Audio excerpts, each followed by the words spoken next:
This entitled customer has just called tech support and they won't take no for an answer. Even when they are offered free services, this choosing beggar is still trying to squeeze more out of them.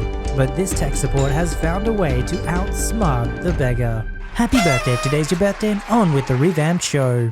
Some background though. I'd once driven a friend who didn't wear their seatbelt and copped a $300 fine for it. To this story, a family friend's son needed a lift to the airport early one morning for a long planned trip. I lived about 10 miles from their place, and the 30-mile trip I was taking to work the opposite direction took me right past the airport, so it was a bit extra time out of the morning. 15 miles to the west to pick up the sons, then 45 miles east instead of 30 east. But they begged and both phoned me and said I was good to give them a lift. I turned up in the morning, loaded up their gear, the sons both in the car, and said goodbye to their parents. And we took off, drove a few miles up the freeway, and my seatbelt alert starts pinging. Son 1 in the front seat had taken off his belt. I asked him to put it on. He goes, "Nah, I don't do seatbelts." So I pulled over, looked back at the other son in the back seat, which didn't have alarms, and sure enough, he'd taken off his belt too. Then the arguing started. I was blunt as I could be that I'm not risking my license and my money so they could get a free lift I didn't care one way or another about. Roughly as follows, paraphrased because it was years ago, but they were both in on it. "I'm not moving the car unless the belts are on. I've been fined once before. Not doing it again." "I told you I don't do seatbelts.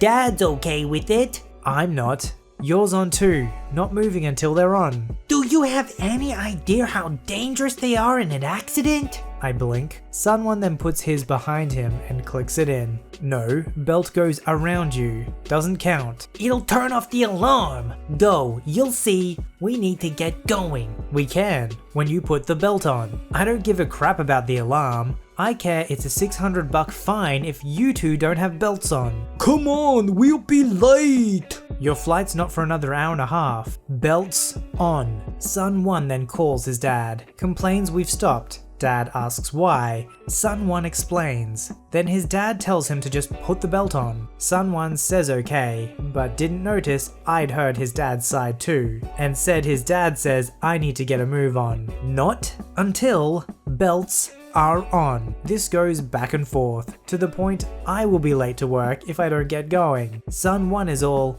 "Fine then, turn around, I'll get Dad to drive." "Belts on then." "No, I told you already." Then we're not moving. I get out my phone and browse idly, showing I'm not moving until their seatbelts go on. Son 1 phones his dad again. His dad sounds really ticked, but agrees to pick them up. Both sons get out, take their bags, one slams the door and boot, and I drive off. Choosy beggars left behind. I get to work, then I get a phone call that son 2 left his main luggage in my car and they want it dropped off at the airport urgently. They're flying out soon and they need it now. I tell them to get a taxi and I'll meet them out back of my work. They decide to argue it's my responsibility to get them the luggage, and again, argue the point. Half an hour later, one turns up in a taxi to get the other's luggage. I should note here I really don't know these guys well at all. I know one's name for sure, and I think I know the other, but I might have it mixed up with a cousin from the same suburb. Later that afternoon I get a phone call from their dad that I've wasted his son's tickets. They weren't able to fly out, couldn't rebook quickly, and they'll miss half their vacation time now.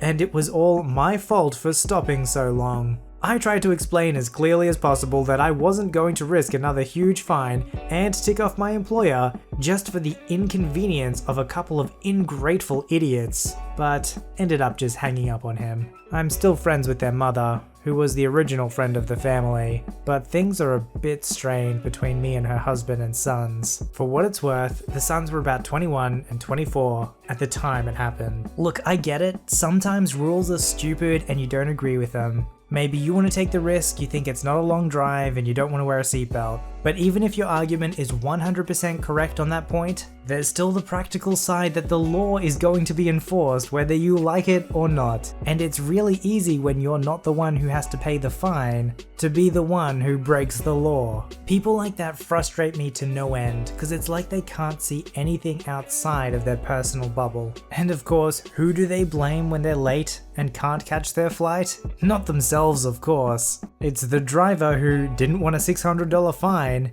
and didn't want to tick off his boss. When you start this story, you think that they're just kids, but if you're in your 20s, you should know better. I used to do aquarium maintenance as a side gig, decent enough work if you know how to do it. I charged by the gallon total system volume, $1 a gallon fresh water and $2 salt water, with a minimum $50 for clients nearby, more for further away. This was 15 years ago, but those were rock bottom prices at the time. The only catch was that I needed clients to stay on a routine schedule and respect that schedule. It made maintaining their systems, if they had regular service, and meant it wouldn't interfere with my job at the pet shop or my college classes. So to that end, I had fees for certain things to kind of force my clients to stay on track. A one-time service fee, an emergency fee for any call within 24 hours of desired maintenance, a holiday fee for booking service on any of the major American holidays. I was a jerk and put them each at $100 and warned clients as well as potential clients that the fees stack. To be clear, I never actually wanted to collect those fees, I just wanted to avoid unnecessary emergency or holiday services, all because a client forgot to book their monthly maintenance in a timely manner, considering a party, holiday, company, etc. People want their tanks to look stellar when they have guests, but they look the exact opposite right after servicing. Good, thorough maintenance really dusts up the water,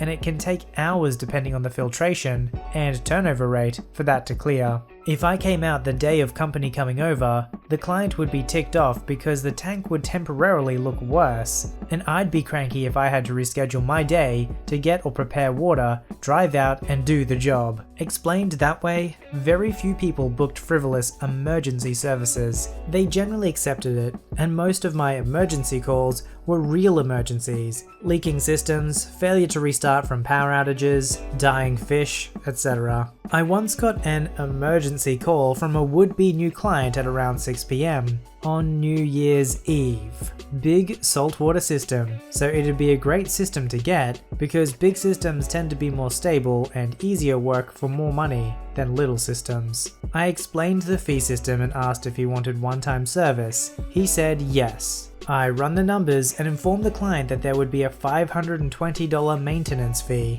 He agreed and demanded I get there in a hurry. Not a problem, as I already had salt water ready to go for another client I was seeing in a few days. I got to the address, loaded up my car, and was on site in less than 30 minutes. What a mess. Tank is full of nothing but algae, dying corals, and fish looking super stressed. Oh, and did the client mention the party that they were setting up around me? Of course not. I immediately got to work. First things first, I set up my towels around the tank and started water chemistry test running. One of the tests took 20 minutes before it could be read, so I investigated the equipment during that time. I discovered that the lights were not in timer mode, but in on or hand, as was the surge system, so the whole tank was constantly lit and bombarded with high flow. I also discovered the heater was set too low, as was the air intake on the protein skimmer. These are all the things that someone manually set to improper conditions, not things that just went wrong. The whole time, the client was breathing down my neck. Couldn't I see that there was a party being set up? Couldn't I just fix things? The results from my tests came back, and the water was garbage. Salinity through the roof, obvious signs of overfeeding. I topped off with FW to correct the salinity, scrubbed the system, during algae off the corals, and did a good water change. By the time I was done, the fish looked to be settling down,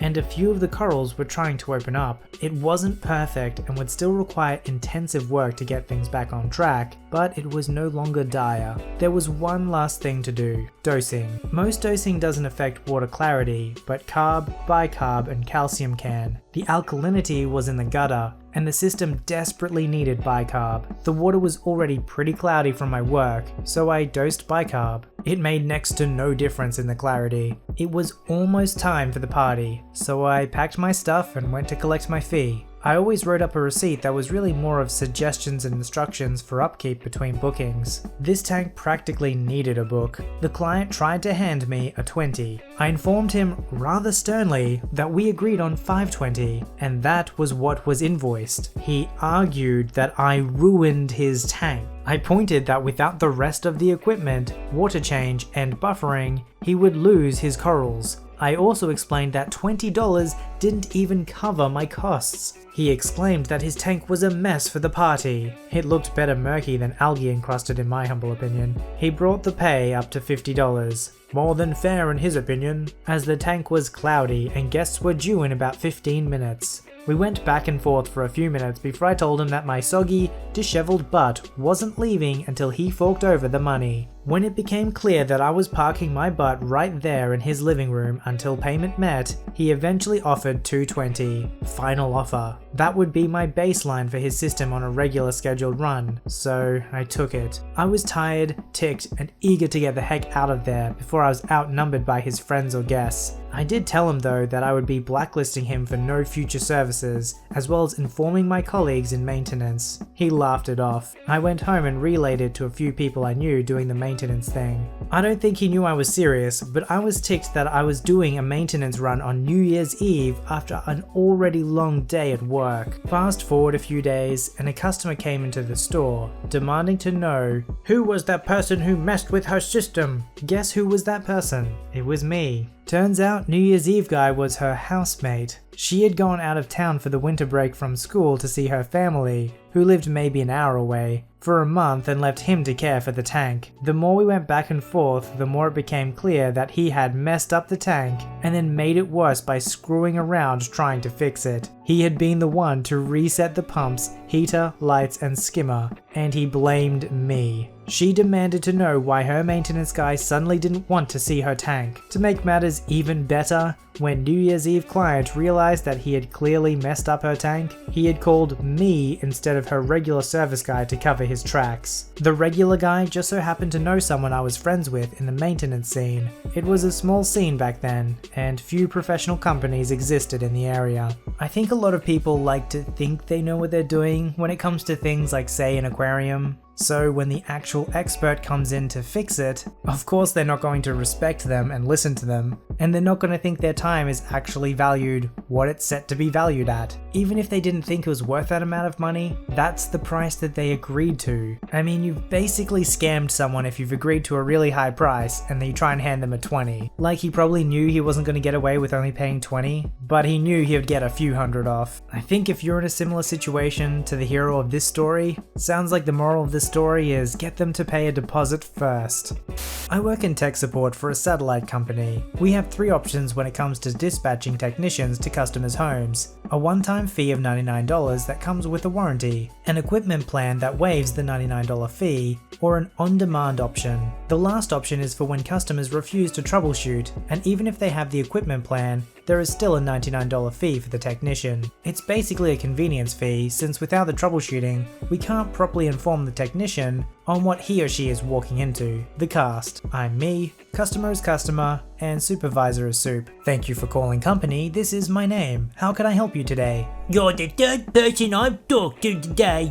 I've been on the phone for 2 hours. Oh my goodness, that does sound frustrating. I didn't get any information before I got you, but I have you now, so how can I help you? Customer huffs angrily. I already told the last 2 agents. Yes, I understand, but I didn't get to talk to either of them. Could you tell me what's going on? The TV in the other room won't connect to the main box. I can help. Let's bring up your account. I managed to get the account pulled up, having to explain at each bit of needed information that I didn't talk to a rep prior to her talking to me, so I didn't have the information yet. I ask if she's at home ready to troubleshoot. I'm at home, but I'm not doing anything. You're just going to set up the technician for me. Yes, that is definitely something we can do. However, without troubleshooting, there is an automatic $99 fee assessed when the tech closes out his work order. No. No? No, I'm not troubleshooting, and no, I'm not paying for a tech. I have the equipment plan. I took the account over. She removed the equipment plan 31 days after her last tech visit, which was 91 days ago, so out of warranty. That is the fee without troubleshooting. I see you removed the equipment plan 2 months ago.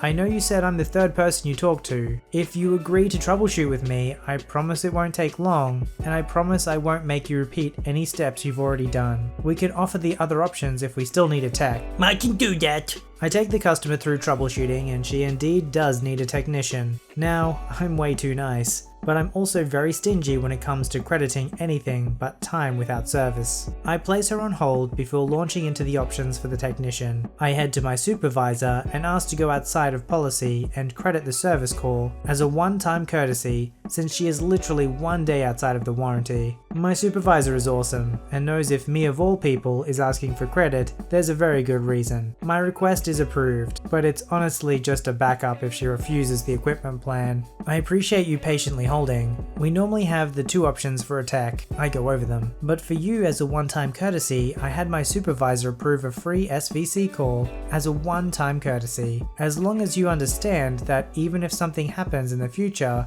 even if it's just 1 day outside the warranty, you have to add the equipment plan or pay full price. Which option would you like? She picks option 3. We are working on setting up the date when the customer has a revelation. You had better credit me for the box not working too. Oh, I think you misunderstand. I got the service call credited instead of crediting the 3 days the box was out, since the service call being credited gives you a higher value. I don't care, credit both. Ma'am, I can credit one or the other. If you want the credit for 3 days on the box, the offer of the free service call will be off the table. The few days on the box is less than $1, but if you prefer that I credit that, I'll be more than happy to accommodate. Get me an agent who will credit both. Okay, do you mean a supervisor or another tech agent? We have to clarify as we're not allowed lateral transfers. I tell the customer this as she indeed doesn't want a soup, just another agent she thinks she can bully. I'll just hang up and call back. You can do that if you like. However, I will note your account explaining how we gave you 3 options and you declined all 3. The next agent will be under no obligation to honor my generous offer